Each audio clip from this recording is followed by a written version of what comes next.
Welcome back to my channel. Bale, nandito nga pala kami ngayon sa De Losos Agri Farm sa Maynay, Cavite. Kung mapapansin ninyo, tinitingnan namin yung lugar. Kung sakaling magkakaroon ulit kami ng family gathering, naisipan namin na dito ganapin. Ayan ang pamangkin ko. Ayan, bale okay. Kumuha nga pala ako ng dahon ng pine tree. At syempre, meron na naman tayong naisip na kalokohan. Okay, ano yun? Panoorin natin. Let's go! Shoutout nga pala kay Arnold Buboy Rivera. De Losos Agri Farm sa Maynay, Cavite. Bale, ito yung kauna-unahang dragon fruit farm dito sa Maynay, Cavite. Check nyo na lang dyan yung kanilang Facebook page. Yan, nagpa-picture kami dyan sa may taniman ng dragon fruit. Di ko alam kung gaano kalawak yan. Meron silang pools, may kiddie pool, meron ding private pool, pero hindi ako nakapag-picture din doon sa private pool. Ayan ang mga cottages nila, makikita ninyo ang view. Medyo nakakalula nga lang. Tapos meron silang ginagawa ito na yung twin cabin na pwede nyo makita yan, yung mga view na ganyan. Meron ding pool dun sa gitna. Ayan, aside from that, ayun yung makikita ninyo yung nature, tapos makikita nyo yung mukha ko, pero andyan lang ako. Bale, yun na nga, mabalik tayo dun sa prank ko. Ito ang ginawa ko nun.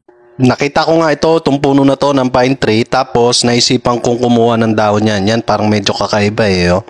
Ngayon na ako nakakita niyan. Ayan, kumuha na ako. Wala ka lumabas ka?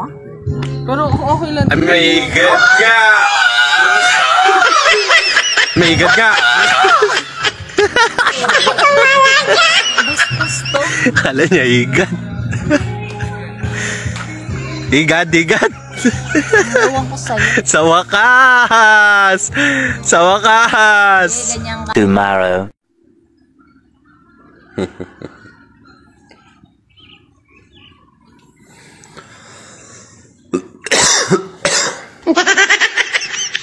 Magaling na si Mrs. Pwede na natin i-prank ulit. Akatin na natin kung matatakot siya dito. Parang uudo.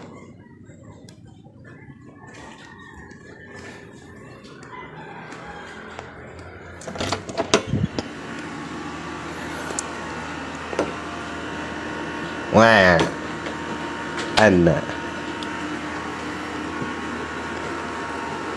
Dami palang higad doon. Tignan mo, nagdala ako kagapon. Nagdala ako kagapon. 12 seconds later.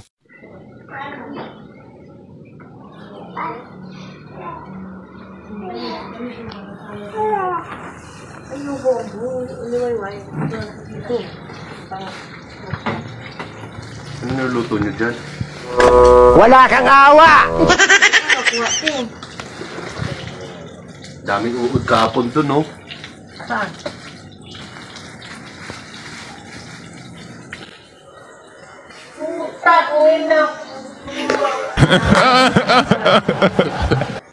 Putang ina, bumaka.